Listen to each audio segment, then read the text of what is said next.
As I've built healthy boundaries, something amazing has happened.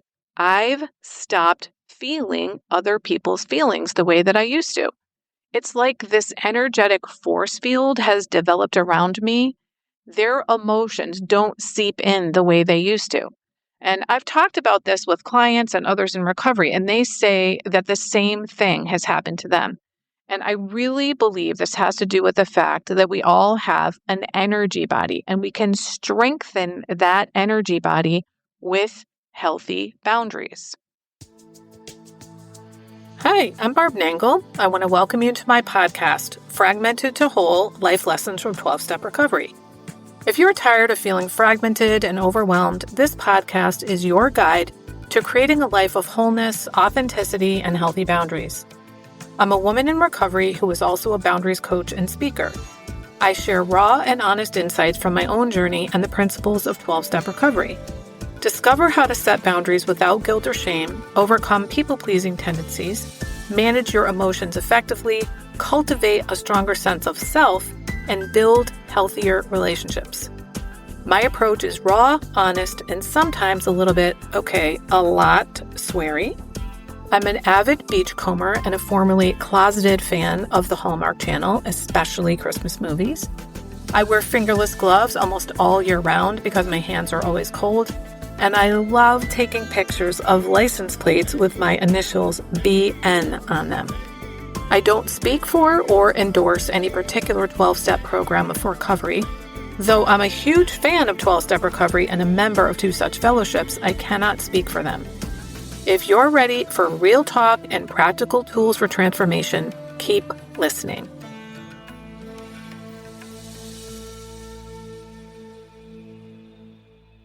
This is episode 318, How to Go from Permeable to Protected, Building an Emotional Force Field.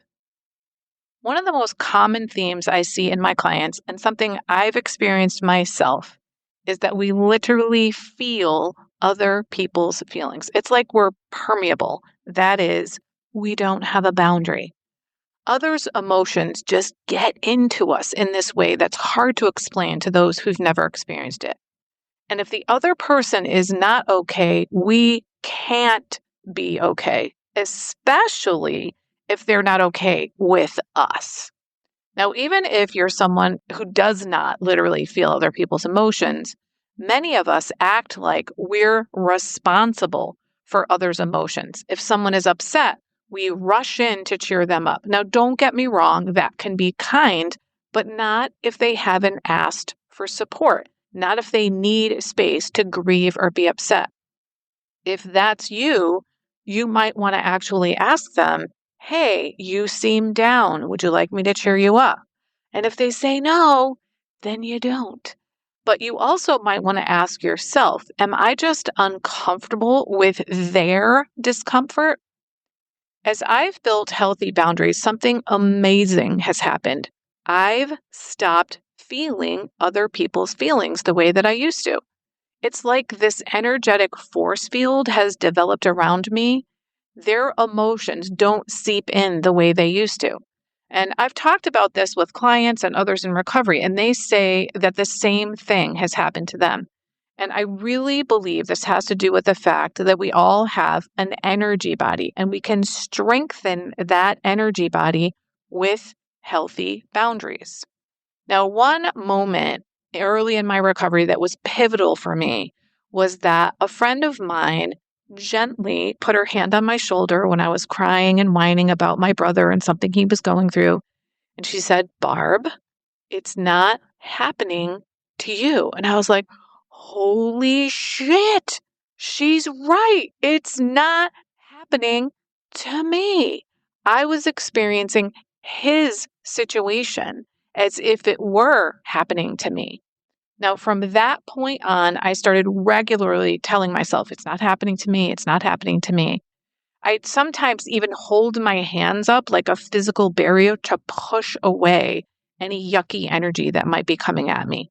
That, I believe, was the beginning of me developing my energetic boundary. And I really internalized that message deeply. It's not happening to me. Now, I was recently talking with a client about this idea of energetic boundaries, and I came up with a metaphor in the middle of this conversation that really clicked. Now, keep in mind, I am a sociologist, I am not a physicist, but here's my layperson's explanation. Gravity exists because of mass. The more mass something has, the more gravitational pull it exerts. So Earth has more gravity than the moon because it's bigger. It has more mass. So what if the same thing happens with our energy? When our focus is constantly outward on other people, places, and things, we're diffused. Our energy is diffuse, it's scattered. But when we start pulling our energy inward, our attention inward, something shifts. Our energy becomes concentrated, it gains mass. And just like gravity, that inner focus creates a force field, something magnetic that keeps other people's emotional energy out. And when I said this to the client, she was like, I'm going to give you a yes on that one. That sounds like a very apt description of what we're talking about and what I've experienced. Now, this past week, I found out from a childhood friend that things are way worse with my brother than I even realized. He hasn't paid property taxes on our family home that he now owns. He is so far behind, in fact, that the town is going to put up the house for auction in a couple of months. He's also exceedingly isolated and he's living in a hoarder situation. And my friend was like, you need to help him. He's your brother. And I was like, nope, that is not happening. And I said, listen, I have spent my life rescuing, fixing, and saving other people. And I don't do that anymore. I still help people. But you know who I help? People who help themselves. I don't do rescue missions anymore. Now, my friend understood and he said, I hear you. You got to take care of yourself. Now, he has chosen to help my brother because that house holds meaning for him. It's the only place he felt safe as a kid. And he really loved my family. And I support him in that. Like, God bless him. But for me, I decided I'm going to pray for my brother. And I actually asked a whole bunch of other people to pray for him. And by the way, if you're a praying person, please pray for my brother. That's what I can do. And for me, that's enough. I feel 0% responsible for my brother. And if you contrast that with those years ago when my friend said it's not happening to you, like that transformation is incredible. Whatever he was experiencing back then that I was boo-hooing about and feeling like I was experiencing, I can tell you right now, it was nothing compared to what he's going to now. So this is what recovery and especially building healthy boundaries can do for a person. I can go from feeling like his just regular everyday drama is happening to me to the point where I feel 0% responsible for this disaster that he has essentially created. Because, and yes, I'm going to label him here, judge me if you will, he's a dry drunk, an untreated adult child, and a social anorexic. And what's so fucking unfortunate about this is that help is possible, healing is possible, recovery is possible. He knows about recovery. He was in AA for a couple years in his 20s, and then he stopped going. He has the literature from ACA because he gave me permission to send it to him. And he had a psychiatrist and he had a social worker. I don't know what's going on with them, but it's not my responsibility. He is an adult and he's one of the most intelligent people I have ever met in my life. So he knows that help is possible. So I still haven't yet decided if I'm going to text him to let him know that James told me how bad things are and that I'm sorry to hear that. I am going to pause on that decision until I'm absolutely certain whether I want to say anything or not. Now, I know that some of you are going to judge me for not helping him, and you get to do that. And I can live with that because I am living my life on purpose. I took the reins of my life. I'm not waiting around for someone else to save me. I'm the one saving me. And there, but for the grace of God, go I. That could be me if I weren't in recovery. And I am saving me one day at a time. Thank God for recovery. Hey there. If you've been listening to this podcast and thinking, wow, I really need boundaries, then I want to personally invite you into my coaching program, Unshakable You. The Fragmented to Whole method is designed for people like you, smart, capable women who are tired of overgiving, saying yes when they mean no, and constantly putting yourself last.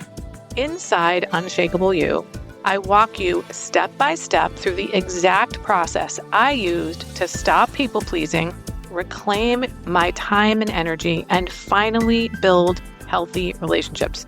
Because once you have healthy boundaries, real connection becomes possible. If you're ready to become the calm, confident version of yourself that you know is in there, head to higherpowercc.com/unshakable to learn more. You can build rock-solid boundaries and thrive in your relationships. I'll show you how. higherpowercc.com/unshakable. If you like this podcast, and I'm guessing you did because you're still listening, you will also love my weekly newsletter, Friday Fragments, which has short essays similar to the podcast. You can check it out at fridayfragments.news. That's fridayfragments.news. If you haven't already subscribed to my podcast on your favorite podcast outlet, please do that. It helps carry the message to more people. I started this podcast because there was so much wisdom in recovery that just wasn't making its way out into the world. So I want as many people as possible to hear it. I'd also love it if you'd leave a 5-star rating or a review, which you can do on Apple Podcasts. It helps other people find it so they can get the benefits that you've gotten from listening. If someone in particular came to mind when you listen to this episode, please share it with them. And my favorite place to hang out on social media is Instagram. I'm at Higher Power Coaching. Please DM me there. I'd love to hear what you got from this episode. I run private and group coaching programs on building healthy boundaries. Whether you need help with boundaries in your personal, professional, or romantic life, I can help. Head on over to barbchat.net where you can get on my calendar for a free 30-minute Better Boundaries consultation. I also do short-term situational coaching to help people make it through specific situations they're going through, such as divorce, empty nesting, preparing for retirement, or any phase where their identity is shifting. Regardless of the type of coaching, my ideal client is someone who is ripe for change. If that's you, I'd love to work with you. My goal with all my work is to help you make lasting changes in your life, like I've made deep, lasting changes in my life. Remember, it's never too late to recover. No one is beyond hope, and healing is possible. Thanks for listening.